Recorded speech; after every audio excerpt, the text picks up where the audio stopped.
It's not really poison oak. Poison oak doesn't really occur in Texas, and it's not really poison. It contains an oil, urushiol, which binds your skin cells and marks them to your immune system as foreign, causing the inflammatory response and the itchy dermatitis. Some natives took advantage of this property for healing. So Round Valley tribes in Northern California applied Pacific poison oak sap to the base of where a wart was cut out, and it was also applied to ringworm.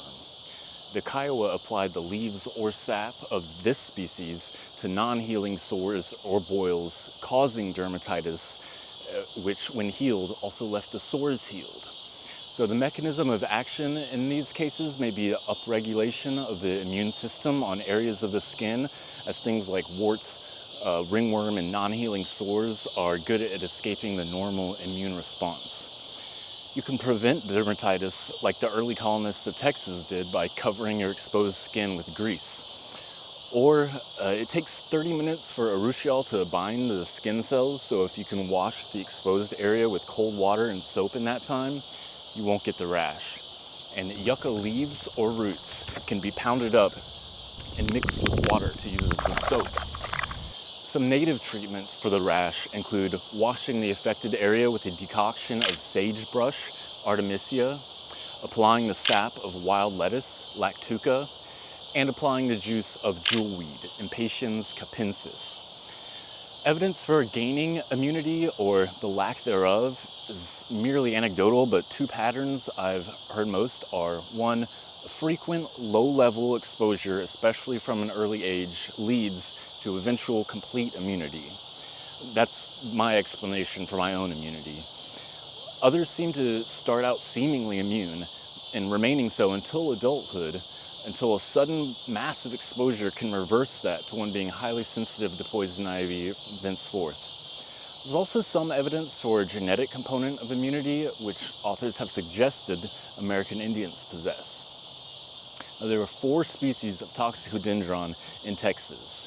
Atlantic poison oak, Toxicodendron pubescens, just barely reaches into East Texas. Western poison ivy, Toxicodendron rydbergii, just barely reaches into the panhandle. Poison sumac, Toxicodendron vernix, which is not a true sumac, just only is in far East Texas. So you're most likely only ever going to see this species, Toxicodendron radicans, eastern poison ivy. Now it seems that people tend to refer to something as a poison oak when it's a shrub form as opposed to a vine, but eastern poison ivy is highly variable in form, presenting as a shrub or vine whenever it wants. I've seen freestanding shrubs 10 to 12 feet tall, and its appearance is highly variable, but it always has these 3 leaflets per leaf that are symmetrically arranged with petioles arranged alternately on the stem. And its leaves can be large or small, glossy or matte, lobed or almost unlobed. It mainly depends on the habitat, especially whether it's sunny or shady.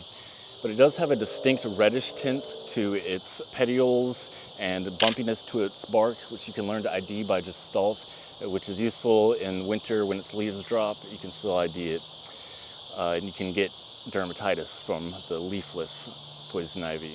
And its fruits are smooth, hanging, and green to off-white or tan, as opposed to the fuzzy red fruits of the true sumac. Now, mangoes and cashews are also in the sumac family, so if you're allergic to either one of those, I would avoid eating the sumac fruits, but otherwise anything in the rus genus is going to have edible and delicious fruits. Box elder, Aster negundo, looks very similar to poison ivy, but it has opposite rather than alternate leaf arrangement.